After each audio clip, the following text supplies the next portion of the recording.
สบายดีเด้อพี่น้องทักทายสบายดีพี่น้องเบอร์สุคนเขาเรียกคือเก่าพี่น้องเฮาบ่ได้ยิบเฮาบ่ได้ยิบเสือแบบว่าแต่งลายแต่งอีหยังเฮาก็มายิบผ้าทุงพี่น้องยิบผ้าทุงจากพี่น้องยิบผ้าสินลาวเฮานี่หมีละหาน้ำสวยงามฝ่ายละหาน้ำฝ่ายคามบ้านเฮาเลยพี่น้องเห็ดมาจากน้ำคามสดๆเลยเห็ดมาจากต้นคามที่เป็นต้นที่ฮาวานปลูกไว้นี่พี่น้องเขาก็เอามาตำเป็นสินคามผู้ไทยละหาน้ำพี่น้องเอ้ยเดี๋ยวว่าจากเขามันสมมามันก็สมมาได้เขาก็บ่หับงานเขาก็บ่หับที่ไปเพจเสือแบบว่าแต่งลวดลายมานะพี่น้องเขาก็บ่ได้หับเขาก็หับยิบแต่อย่างอื่นไปเขาหับยิบแต่โตที่เขายิบได้ค่ะดิเพราะว่าจักหน่วยนะมันสมมามันสมบ่ได้พี่น้องสมอยู่ใส่กับสมบ่ได้เขาก็เลยบ่ได้ใส่งานมันเขาก็เลยหับผ้าสิบยิบเอาแบบเสือที่ตกแต่งลิงลายเขาก็สิบ่ได้หับพี่น้องมันแต่งบ่ได้ดิหับมามันก็หับมาเขาก็อันนั้นมันบ่ได้นะพี่น้องหับมาเขาก็ยิบบ่ได้ล่มอีกเลยล่มอีกแล้ว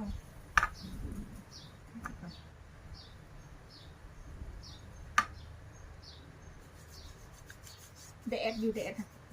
ไม่ลม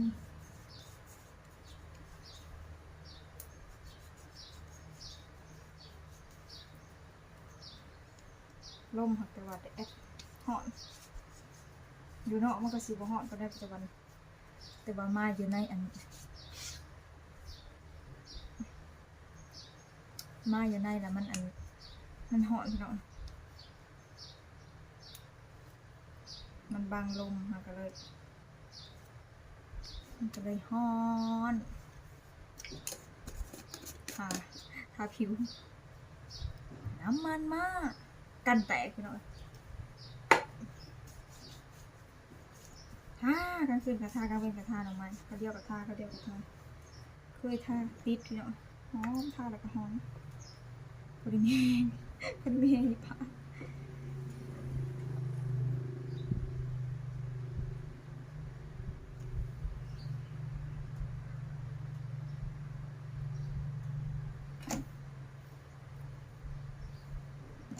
เขาก็หักยิบแต่เฉพาะที่เขายิบได้ให้ได้พี่น้องเราก็ได้ว่าอย่าเนาะนี่พอได้ขาขนมพอไปโรงเรียนพี่น้อง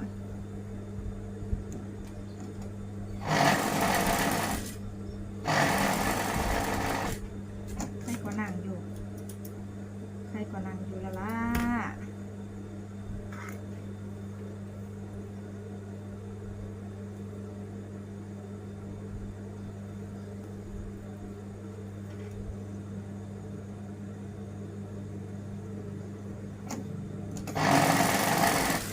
ยิบนี่ก็บ่ได้แพงหรอกพี่น้อง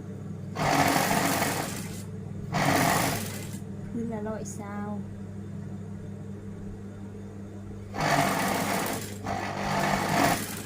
เสียงเขาเจ้าโหเขาเจ้าเสียงเขาเจ้าลิ้นมาให้โลอยู่เงินดีก็เลี้ยวไปก็เห็นเลยเนาะแต่หน้าซอยทางเงินดีกับชิวห่างกันเฮือนลังหนึ่งเขาเจ้าลิ้นมาให้โลโหยอีกอยู่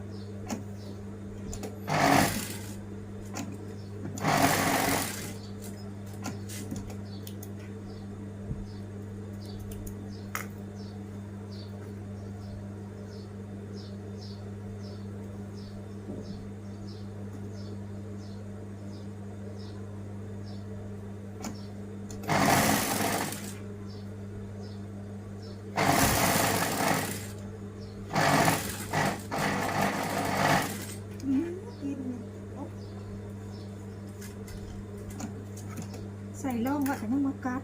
นม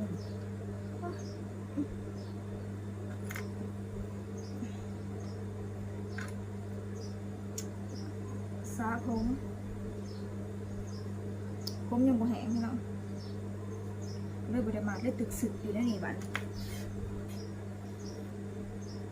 คือจิไปตัดอยู่ยาวผลห่อนย่ำห่อนมากคือจะไปตัดผมบัด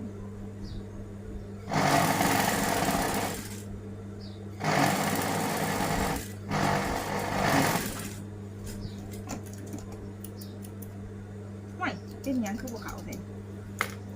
คือหากระสือพวกเขานี่ไปนี้มาดูอีกซื้อมาแต่อันตลาดซาโนมานถ้ากระสือทันทีแบบพวกเขาพี่น้องเป็นยังไงพวกเขา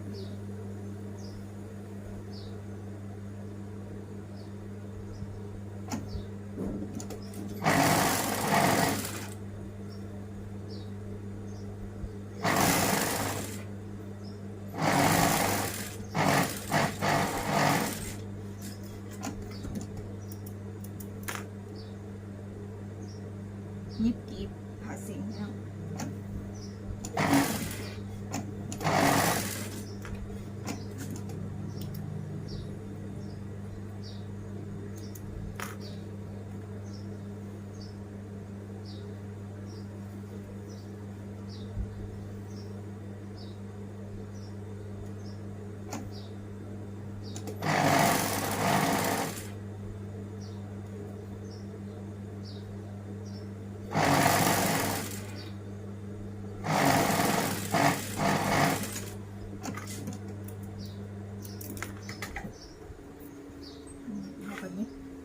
กีบแอลมันแล้วเรียบร้อยเขาก็สิไปต่อพื้นแล้วก็กุยดูว่าเขาว่าอะไรกับเป็นที่เรียบร้อยพื้นหนึ่งกับบรนไปได้พี่น้องขั้นผ่าสินได้ขั้นสื่ออันนี้บึ้ดมื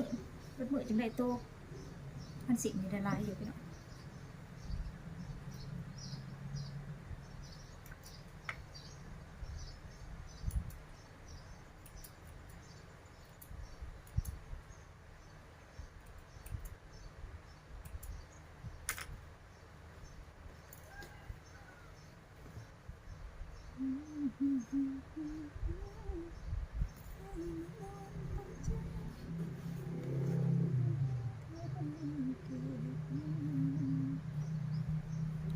ปันนั้นลูกค้ากันยังถาม